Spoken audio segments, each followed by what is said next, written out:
Continuamos con su programa Visión RDN. Siempre se lo digo de manera subliminal, suscríbanse a nuestro canal de Visión RDN.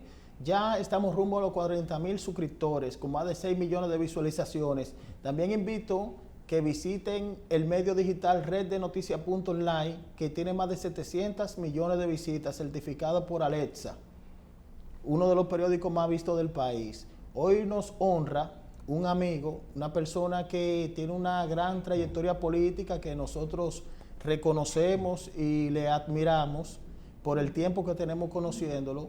Es una persona muy preparada y es Alexis Jiménez, el diputado, quien es presidente de la Comisión de Justicia. Alexis. Ariel, un placer poder estar aquí en RDN contigo, con Josefa, nuestro hermano Francisco Tavares, que se fue, el demócrata, un hermano, y como siempre digo, una persona con quien se puede conceptualizar. Para mí es un placer estar con acá. Tú sabes que creo en la marca Made in RD. Nosotros venimos de nuestras comunidades, en Prisión 3 y 1 de Santo Domingo Este. Tú eres parte de allá, Josefina también. Es decir, nos unen afecto. Y hoy lo que estamos es sirviendo al país, sirviendo a la patria, que es nuestro principal objetivo. Sí. Alexis, hay algo que se ha comentado en diversos grupos de intelectuales, eso ha sido tema de debate, y es sobre el Congreso, si sería unicameral. ¿Tú no puedes edificar con eso? O sea, la idea de que el Congreso sea unicameral en estos tiempos. Sí, mira. ¿Y qué ventaja tendrías? Tendría muchas ventajas. Es un tema que nosotros tenemos que asumirlo, el país. Primero, el sistema en que estamos, bicameral. Estamos hablando de legisladores que todos al final somos iguales, somos legisladores, un proceso bicameral. Tiene que pasar por 2 lecturas en cada una de las cámaras, que es lo que establece la Constitución. Para eso se necesita una reforma a la Constitución, pero el excelentísimo presidente Luis Abinader ha establecido claro el tema que tiene que juzgar con la justicia en la República Dominicana, la independencia, al poner a la Procuradora General de la República, una persona que viene de la carrera judicial, está reafirmando su compromiso y su palabra de una persona que cumple. Entonces, un tema que es propio del Poder Ejecutivo lo ha manejado de manera independiente, y por eso es la lucha que tenemos hoy en torno a los temas de la corrupción y la transparencia. Entonces, es necesaria una reforma constitucional para que eso no solamente quede en la voluntad de un buen presidente, sino que eso quede, que el Ministerio Público, desde arriba hasta abajo, sea independiente. Que los que llegan al Ministerio Público sean personas que estudiantes del derecho, buenos profesionales que se preparen y que entren por concurso de oposición. Para nosotros tener un Ministerio Público incuestionable y un Ministerio Público que se deba al respeto de las leyes, al país, a la preparación y a la seguridad jurídica. Eso es por un tema. Pero para tener un Congreso unicameral es necesario que eso esté establecido en la Constitución. Sí. Nuestra Carta Magna establece el bicameral, pero ¿qué sería lo que traería como nuevo y primicia esto? Primero, es que habría una agilidad en las leyes. Estamos hablando que hoy nosotros tenemos 190 diputados que hacen proyectos, inclusive a la sazón, hoy el presidente de la Cámara, Alfredo Pacheco, tenía su rendición de cuentas, y nosotros conocimos más de 2,000. Se depositaron por los 190 diputados, más de 2,000 iniciativas legislativas. De esa, la Cámara de Diputados conoció más de 1.200, eso es un hecho histórico, conoció más de 1.247 iniciativas, es decir, le dio salida. ¿Qué quiere decir esto? Si nosotros tuviésemos, ¿qué le cuesta al país esto? Esto después de acá tiene que ir al Senado, donde hay 32, para conocer la misma iniciativa, que al final después pasa por otro filtro, que es el filtro del presidente de la República, quien puede o vetar la ley, observarla y devolverla, o promulgarla, que es lo que se establece. Entonces, nosotros tenemos todo un proceso, un andamiaje, que le sale, que le cuesta. Si nosotros vamos al tema de costo, y la democracia no tiene precio, pero en términos de tiempo sí, en términos de asesoría sí. ¿Qué es lo que necesitan los legisladores? Primero, tener muy buenos asesores. Pero cuando hay un refrán que dice que el que mucho abarca, poco aprieta. Sí. Y nosotros estamos abarcando mucho. Creo que ha sido importante, los diputados de ultramar, ha sido algo que la comunidad que tanto nos da del exterior pueda estar representada. Hoy tenemos 7 diputados de ultramar. Los diputados nacionales también ha sido importante. Pero nosotros tenemos 222 legisladores, los 32 del Senado más los 190 de la Cámara de Diputados. Y nosotros tenemos una población que oscila entre los 10 a 11 millones de personas, según el último censo. ¿Por qué tenemos que tener tanto? Si nosotros vemos países como Estados Unidos, que lo que tienen son 500. Sí. Es decir, nosotros tenemos, era como decía, las delegaciones de nosotros son grandes, entonces la representación legislativa también es muy grande. Y nosotros tenemos inclusive hasta una distorsión. Nosotros tenemos, como en Pedernales, con 10.000 habitantes, 2 diputados y tenemos un senador, pero tenemos al Gran Santo Domingo y tenemos otras provincias que tienen más electores, que debería ser lo justo. ¿Y qué debería ser lo justo? Cada provincia que tenga 2 senadores, o 2 diputados, si se quiere poner los diputados, pero que sea un Congreso unicameral. ¿Qué traería esto como consecuencia? Más agilidad, traería más productividad, sí, más la población pudiese observarnos más y ver el trabajo y estar más de cerca del trabajo que hacemos. Muchísimas veces la gente no conoce el trabajo que hace un legislador. Y te voy a poner el caso de José Horacio, o sí, de el hermano Omar Fernández. Esos son jóvenes talentosos, o Sandro Sánchez, que entraron ahora. Y cuando ellos, la visión que tenían desde afuera era que en el Congreso no se trabajaba. Josefina lo sabe, en el Congreso sí se trabaja, y mucho, pero podemos ser más productivos, podemos darle más a este país. Que ese trabajo se convierta productivo. Sea más productivo, sí, porque muchísimas veces, el día que se analice, y te exhorto a que busque eso, los proyectos que caen en desusos, o los proyectos que perimen, cuando veamos eso, vamos a estar viendo cuáles son las falencias del Senado, sí, cuáles son las falencias de las comisiones, porque el verdadero trabajo se hace en las comisiones permanentes, en las comisiones especiales o bicamerales. Pero cuando un proyecto perime, es decir, no se ha cumplido con la labor de eso. Por eso, una de las cosas que se mencionaba, Pacheco, y que la vemos también excelente, es el tema de la mora legislativa. Así como existe una mora judicial, sí, existe una mora legislativa de antiquísima. También otro tema, el control de las leyes. Yo te pregunto hoy, tú puedes preguntarle a cualquier legislador, hasta nuestro hermano, el consultor jurídico del Poder Ejecutivo, Antonio Peralta, ¿cuántas leyes hay en la República Dominicana? Es difícil. ¿Nadie te lo va a decir? No, nadie. Pero inmediatamente tengamos un Congreso unicameral, que ha sido una de las cosas que yo siempre he sido abanderado. Sí, nosotros hacer un catastro de las leyes, decir cuáles están en desuso, cuáles están en uso, y hacer un sistema único de la legislación. Pero cuando tú tienes 2 cámaras, que tú no sabes si una iniciativa empezó en el Senado, si empezó en la Cámara de Diputados, eso te conlleva a que sea un trámite burocrático y que ha retraído al país. Y el país necesita leyes más ágiles y necesita que los ciudadanos también tengan un mayor contacto con sus representantes. Nosotros tenemos 3 funciones: legislar, fiscalizar y representar. Esas son nuestras 3 grandes funciones. Sí, Alexis, hay un punto muy importante. Montesquieu, en el espíritu de la ley, habla de la división de los poderes del Estado. Y la CIEGI también. Sí, el Ejecutivo, el Judicial y el Legislativo, que eso rompía, hacía contrapeso entre los poderes y rompía lo monárquico. José María Arauet, varón de Montesquieu. El varón de Montesquieu. Entonces, el artículo 4 de la Constitución también hace alusión a que cada poder tiene su función y no puede haber intromisión de otro. Entonces yo te pregunto lo siguiente: ¿algún día podremos ver que la escogencia o la escogencia de esos jueces puede ser apolítica algún día.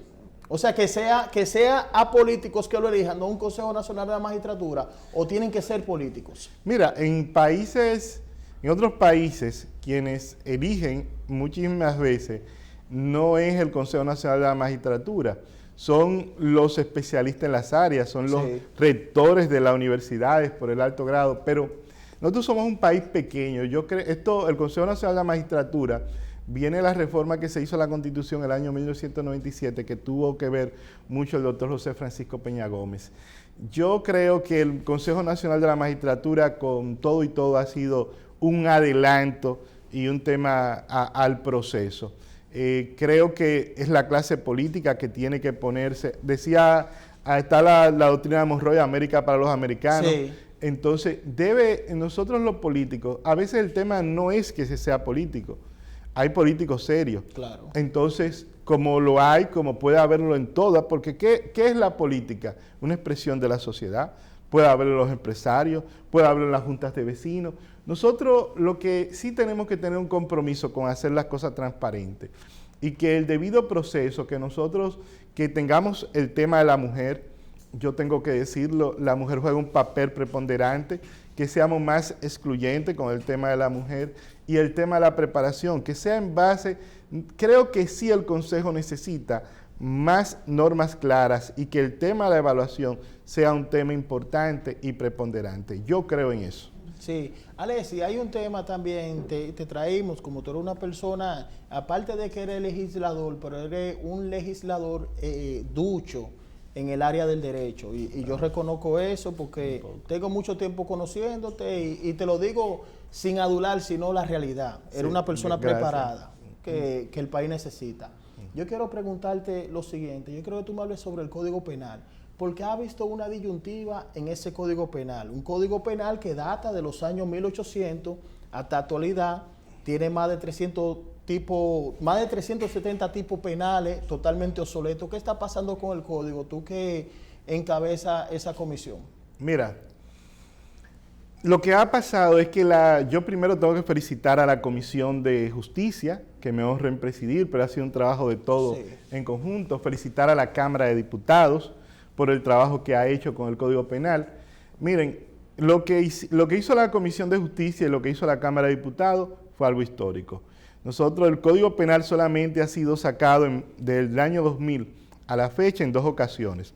Con esta es la tercera vez que el Código sale de la Cámara de Diputados.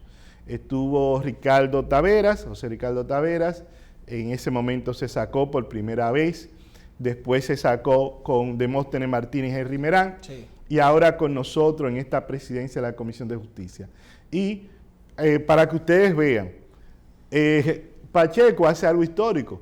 Pacheco, cuando se sacó la primera vez, era presidente de la Cámara de Diputados. Coincidencialmente, sí. Y en la tercera, también, dicen que la tercera es la vencida, o que la cuarta será la vencida.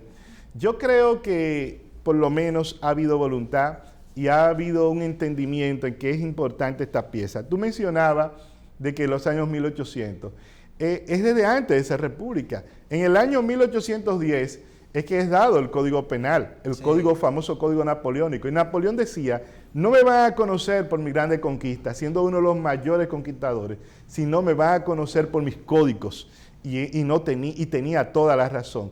Nosotros, como fuimos invadidos en el año 1822 por los haitianos, entonces ellos aplicaron el código en ese entonces.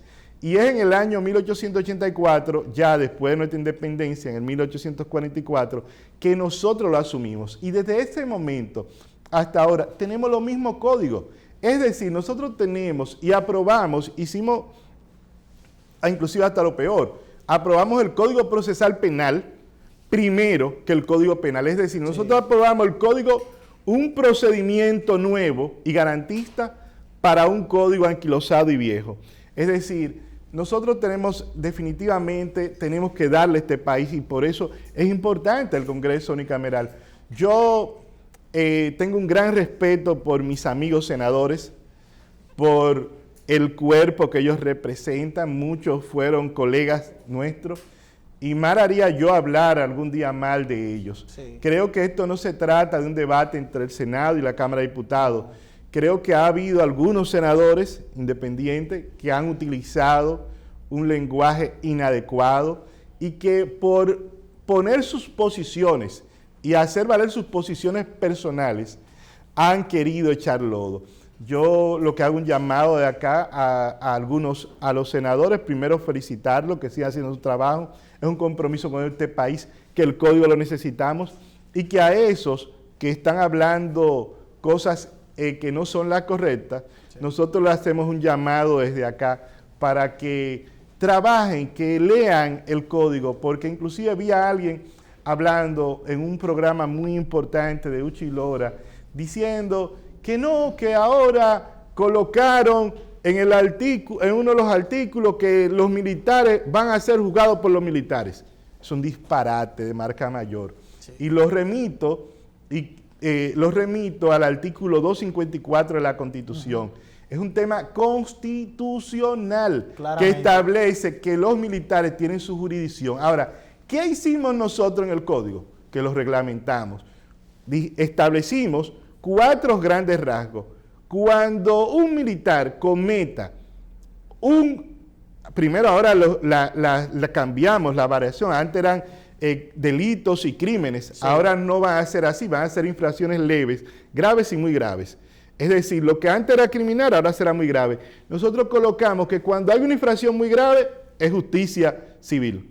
Cuando exista el autor, haya un conjunto y haya otro individuo que participe y sea civil, es civil. Que también la jurisdicción es civil, no militar. Sí. Cuando la víctima es un civil, la jurisdicción es militar, es civil. Y que cuando es contra la cosa del Estado, porque en materia de corrupción fuimos muy enérgicos, también es civil el tribunal que tiene que juzgar. Creo que fuimos muy claros y mantuvimos, porque había un error en ese tema, pero también le estamos dejando a los militares que a sus militares, cuando cometan falta dentro de su organismo, se la vinculen, y que no sea muy grave, la vinculen entre ellos, porque es la Constitución quien le da esa facultad. Entonces, ahora mismo nosotros salimos de la Cámara y cumplimos con nuestra responsabilidad, un código con 422 artículos, que tiene un vacation legis en el artículo 422, en su último artículo, que le permite inclusive 1 año, 12 meses, para que veamos, aprendamos, porque a lo que no estuvieron dándole lectura como tuvimos nosotros, más de 40 reuniones de comisiones, vistas públicas, Finjus estuvo con nosotros, sí, Ricardo Rojas de León, también de una asociación y también miembro de Finjus,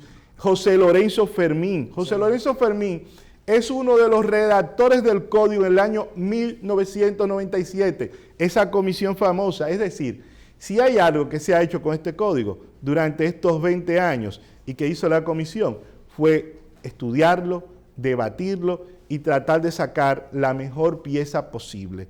No voy a decir que no podrá tener sus errores, quizá en el tema de la discriminación, los tratos crueles y torturas que se cambiaron en el hemiciclo, pero luego de ahí, y el tema quizá de las 3 causales, que es un tema que tenemos que asumir nosotros con responsabilidad. Luego de ahí, yo creo que nosotros tenemos un código moderno que, lo dije y vuelvo y lo repito, quien ose cometer algo contra la cosa pública con este código tendrá que pensarlo 1000 veces. Y me gustó algo, Alexis, que tú aportas ahí, porque el artículo 254 de la Constitución amparaba a esa persona, porque es constitucional, pero ya esa parte del código ahí que tú dices, esas 4 partes interesantes en base a los militares que pasan a lo civil, eso en realidad hay que saludarlo. Se llama infracciones militares. Y nosotros lo tenemos, te puedo mandar el código, creo que está en el artículo 306. Pero ¿qué es lo que buscamos con esto? Es edificar. Creo que tenemos, y desde ahora a través de nuestras redes sociales, Alexis Jiménez RD, vamos a estar publicando 2 artículos diarios donde nosotros vamos a estar dando una explicación de qué, y por lo menos una vez lo voy a hacer yo también con algunos de los asesores que nos sirvieron, Francisco Franco, el mismo Ricardo Rojas de León, lo vamos a estar haciendo a través de las redes sociales, porque como tú dices, ahora las redes sociales son parte del cambio. Claro, y puede contar con nuestros medios también para edificar al público. Vamos a estar, síguenos ahí y también como nosotros te seguimos a ti, Alexis Jiménez RD. Claro, mira Alexis, hay una Instagram parte, y Twitter. Claro, hay una parte muy importante ya en esta parte final que yo quiero que tú me hables.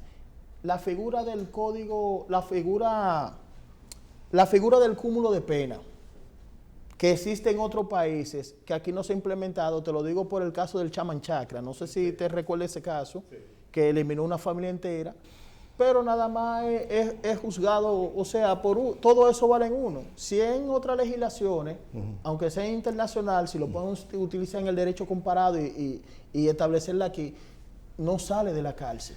Mira, el código lo prevé ahora. ¿Lo prevé? El código lo prevé en el artículo 51, el cúmulo de penas. Y no solamente esa, y que cada una se computará de manera individual. Son de las debilidades que teníamos en el código, que tenemos en el código actual. Una persona mata a si alguien le quita la vida, comete el homicidio, le quita la vida a otra persona, es condenada a la pena máxima. Pero puede matar 10 personas y es condenada a la misma pena. Eso, como decía Ulpiano, justicia es dar a cada quien lo que se merece. Eso no es justicia. Y no hay freno. Inclusive nosotros tuvimos en uno de nuestros sectores un joven disocial que lo estaban buscando porque había matado a una persona y ya él sabía que le iban a dar la máxima. Y él andaba buscando a todos los que eran enemigos de él para matarlo. Sí. Porque él decía, no, ya, o que me maten a mí o me llevo 10 o 20. Y vimos el caso desgarrador en Higüey, de la persona que le quitó la vida a un grupo de personas. El caso Llena Jaibar. Son casos que tú te preguntas, 20 años, 30 años, ¿llevarán? ¿Cumplirá? ¿Pagará la sociedad el daño que ha causado? Yo creo que no. Yo creo que la respuesta sincera es que no. No estoy de acuerdo con el tema de quitar la vida, porque la vida solamente la da Dios y debe ser Dios o las casas naturales que la quiten.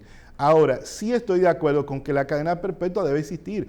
Hay personas que no se van a regenerar y como nuestra Constitución no nos lo permite, entonces lo que hemos establecido y lo que se estableció en el Código es llevar una pena máxima de 40 años. De 40 años. Y con el cúmulo de penas pudiese subir hasta 60. Es decir, tú mataste a alguien, mira, tú tienes los 40, o tienes los 30, o los 20, pero si tú mataste a otro, te vamos a sumar los 60 años. Y la pregunta es, ¿quién en nuestro sistema penal puede durar 60 años?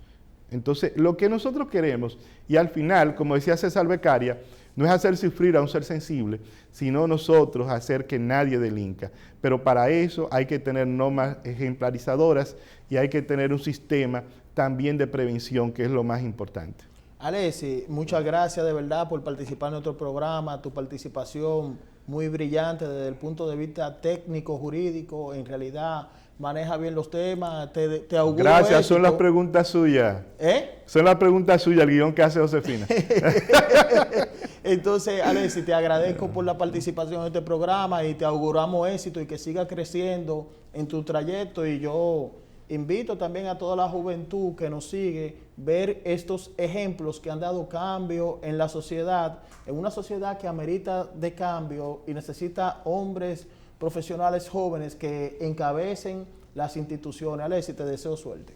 Muchas gracias, Ariel. Muchas gracias al público televidente. Sí, como siempre le digo, hasta la próxima.